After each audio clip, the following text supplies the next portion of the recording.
Welcome. Baruch atah Adonai Eloheinu melech haolam asher kitshanu b'mitzvotav v'tzivanu la'asok b'divrei Torah. Amen. Let's see here. Okay, this is interesting. Oh dear, sometimes. Okay, there we go. All right. Let's try again. Success. So we are still, of course, this discussion, this return of the brothers to Egypt. This is their second visit with Benjamin. And again, the tension is mounting and mounting until we're going to get to the very heart of the story. So here we go. The brothers had been told that they were going to be dining with Joseph. They were taken to his quarters, his palace, I suppose, and they were very worried because they knew they were going to be isolated now from anyone else, and they were going to now be completely under his control, and they're very worried about it. And they thought maybe it had to do with the fact that the money they had brought the first time to pay for the provisions had all been returned, and they might be accused of stealing, etc. They'd already been accused of spying, and so clearly they'd come to the attention. They were people of interest, let's say that, right? And that's not a good place to be. So they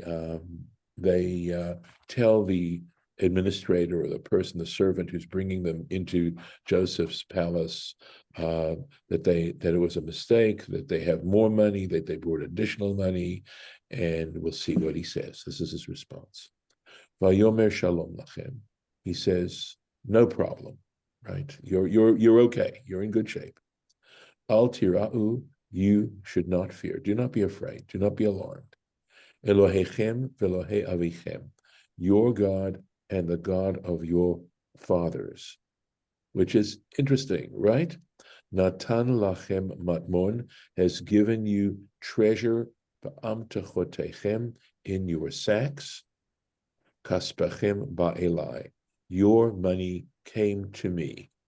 Vayotze alehem et Shimon, and he brought out Shimon to them. He returned Shimon to them. So Rashi's going to take a look at this Elohechem ve'Elokei avichem. Why such an expression, and what is the Torah trying to tell us in that particular phrase? So here we are, Elohechem, your God. And this is from a midrash. We've often quoted Midrash Rabbah. This is from another midrash, which is on the Chumash, on the 5 books, which is called Tanchuma. It is also extant, by the way. B'zchutechem.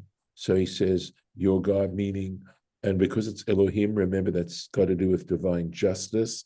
B'zchutechem, on your merit, because you deserved it. Ve'em zechutechem kidai, but if your merit is not sufficient, ve'Elohei avichem, then on the God of your fathers, b'zchut avichem, on account of your fathers, in the merit of your fathers, naten lachem machmon, he has given to you treasure. And I think the takeaway here is just how important, whatever we do, the implications are there on our children.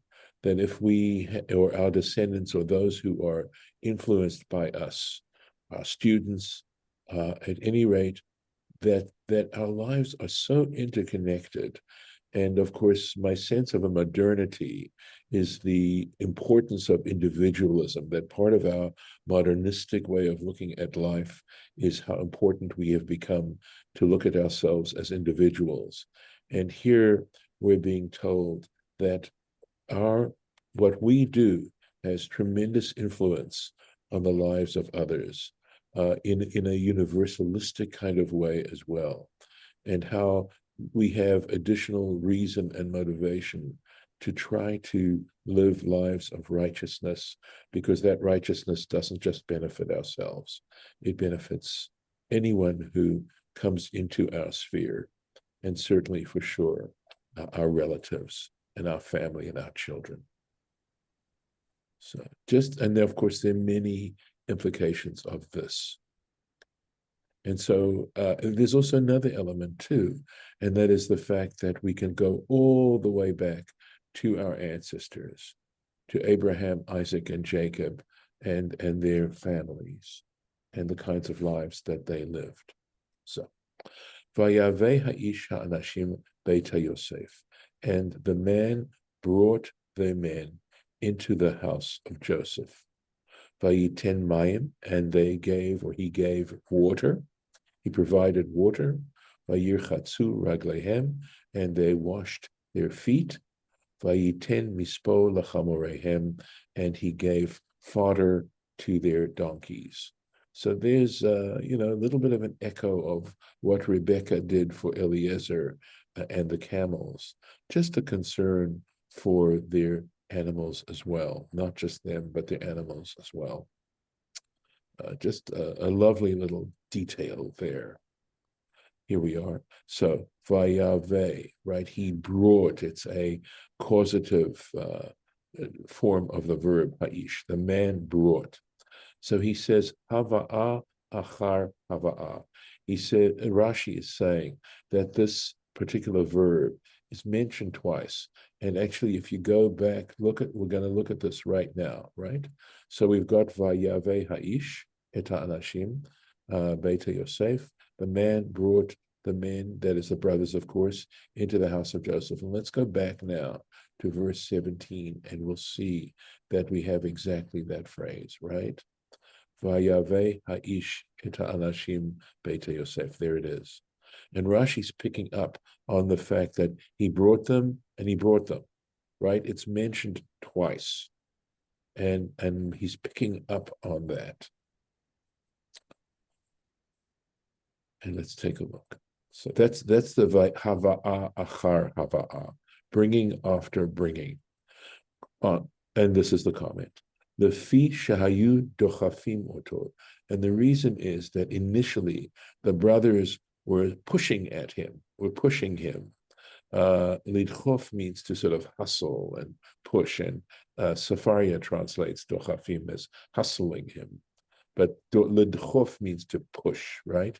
Chutz, outside, ad shedibru elav petach habayit, until they were able to speak to him at the entrance of the house, of Joseph's house.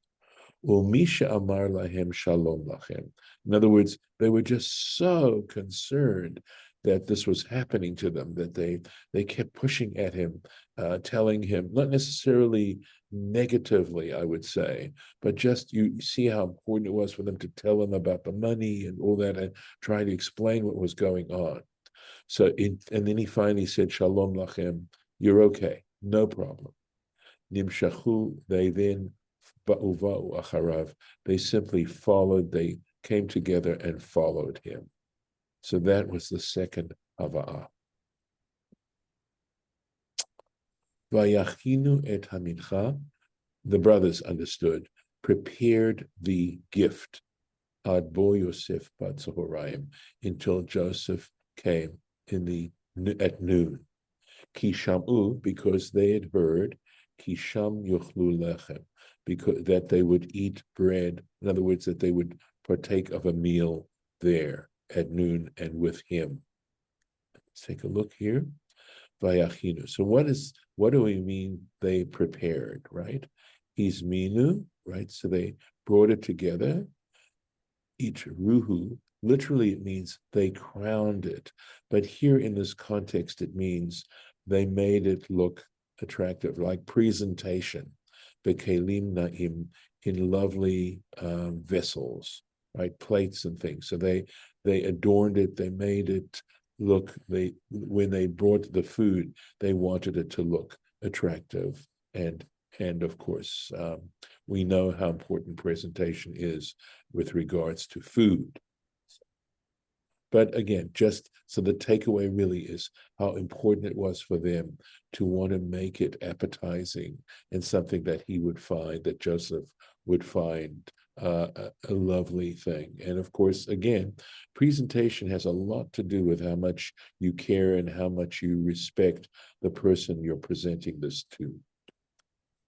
So the trouble, remember, the trouble you take is a way of showing love and respect. Vayavo Yosef Habaita. Joseph came home. Vayaviu lo et hamincha, and they brought him the gift, asher beyadam, which was literally in their hands, habaita, into the house. Now, this habaita and habaita is going to trouble Rashi a little bit, because they are already in the house. So why is it saying it again? Vayishtachavu lo arza, and they prostrated themselves to the ground. Right, total submission. Take a look here. So, habaita. So Rashi says these habaitas, mi prosdor, from the entrance chamber, letraklim, to the banquet hall. That's the bringing into the house the second time. Now, this parenthetical phrase here would come from I believe it's from an editor, whether the editor in this case is Baruch Halevi Epstein, the author of this commentary here, or whether when he put this in his book, when Rabbi Baruch Halevi Epstein wrote this commentary, whether he found it in another edition of Rashi, but at any rate, this is very clear that it's an editorial comment. So he says, Nir'eh, it appears, Diuko de Rashi, that Rashi making this specific comment, in other words, his need to explain that it was from the entrance chamber into the banquet hall, right? It's a detail. So why is Rashi sharing this detail? So this is what the editor is trying to explain. Mi habaita batra'a, from the second habaita mentioned in this sentence, right? Here it is, habaita first time, habaita the second time. Why twice? Right. So that's the issue. Vayaviu lo et hamincha asher beyadam habaita. Right. It could have just said they brought him the present, which was in their hands. Why does it say a second time habaita? Dekashele, because Rashi is having a problem, right? There's a problem with this. Halok var, because it's already mentioned. Huva'u beito shel Yosef, that they brought it into Joseph's house. So why does it say it a second time?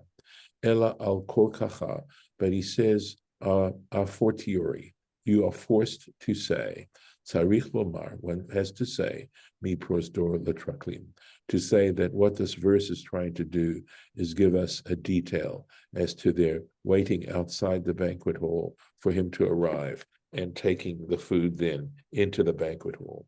Now, again, I mean, this still leaves me with a question, which is, so what's the significance of this detail?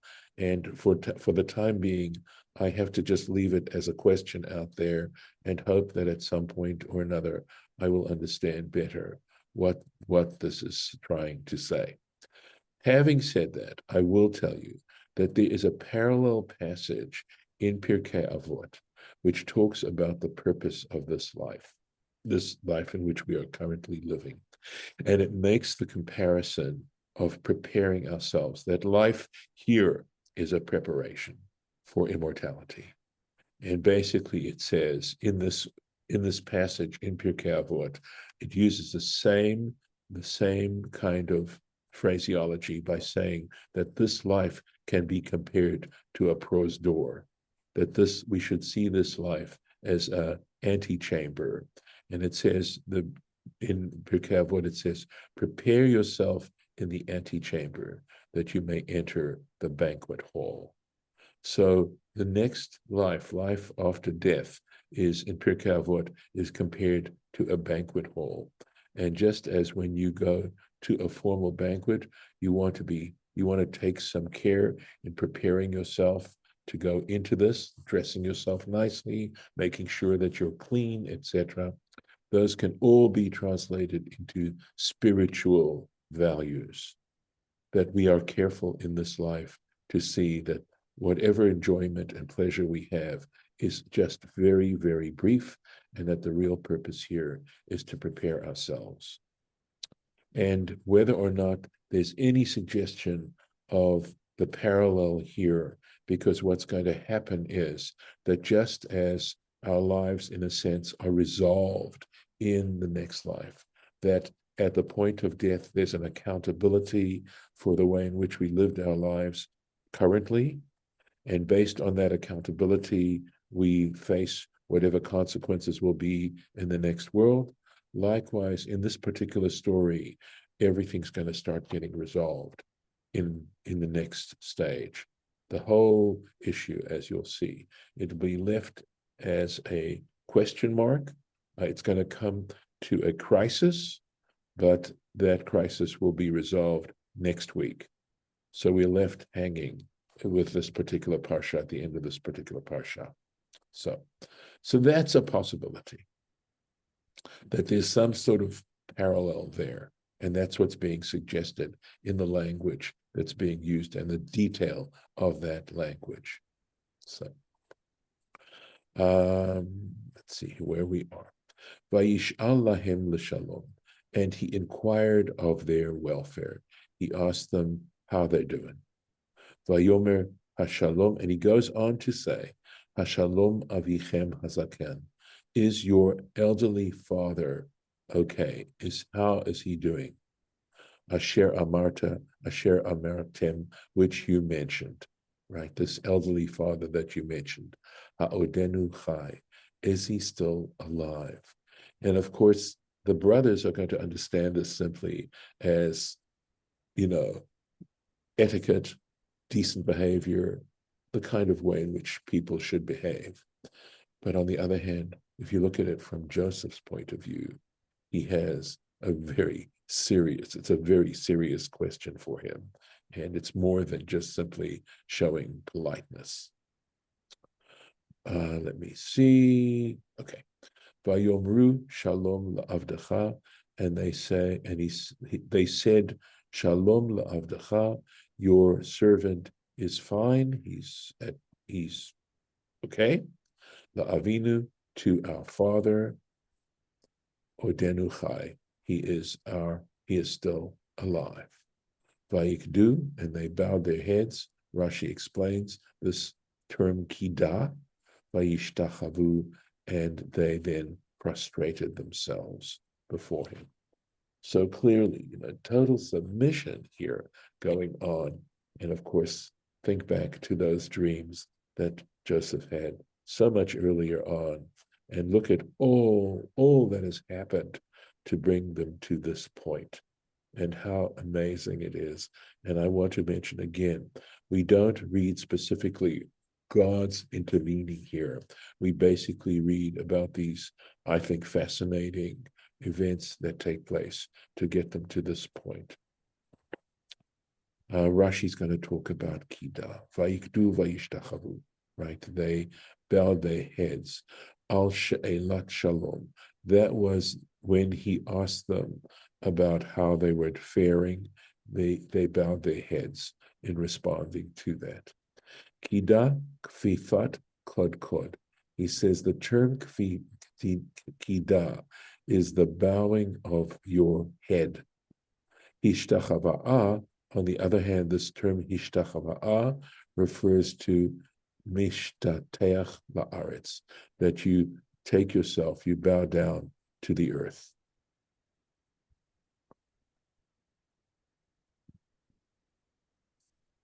Vayisa enough. He cast his eyes, this is Joseph, of course, cast his eyes, Vayar et Binyamin achiv ben imo, and he saw Benjamin, his brother, son of his mother. Vayomer, and he said to the brothers, Hazeh achichem hakaton, is this your little brother? Asher amartem Eli, which you told me about, whom you told me about. Vayomer, and he said, Joseph went on to say, Elohim yochnecha b'ni. He said, Elohim, God, may God show you favor. May God show you favor. to Benjamin. Elohim yochnecha b'ni. Right, so Rashi's commenting on that phrase. B'sha'ar shvatim, regarding the other tribes, in other words, the other brothers, shamanu chanina, we've already learned their finding grace. Because back in Genesis 33:5, this is when Esau and Jacob meet up, and Esau is asking Jacob about his family, about the men who are surrounding him. Jacob says to Esau, Asher Hanan Elohim et Avdacha. He uses this phrase, which God has graced, with which God has graced your servant.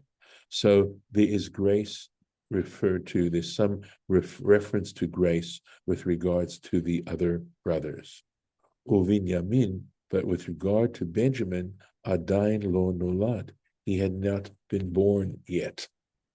Lachach barcho Yosef bechanina, and for this reason, Joseph blessed him with the words of chanina, of grace, mentioning grace in respect to Benjamin, that they all should have this idea of grace before God. And grace, my understanding, is undeserved forgiveness, undeserved kindness, in that sense. So that's part of what's meant specifically when we're talking about grace.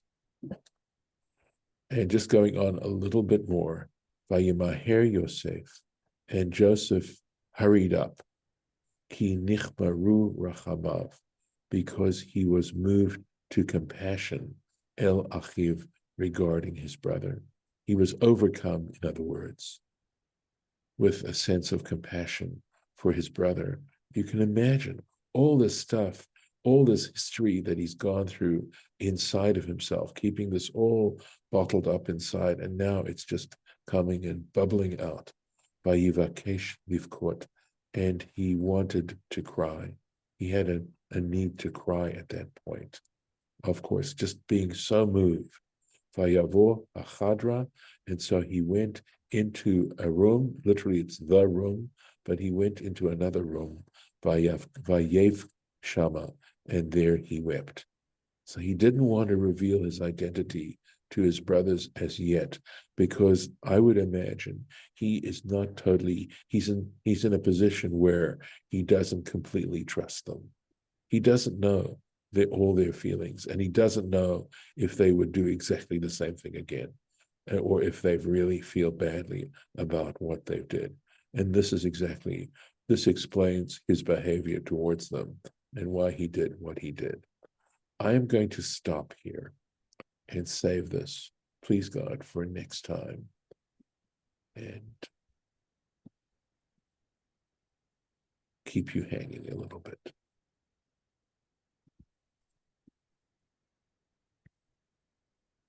And I'm going to stop the share.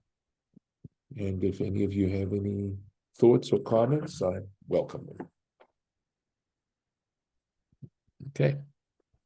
Just taking it all in. All right, so I will stop the share, stop the recording at this point.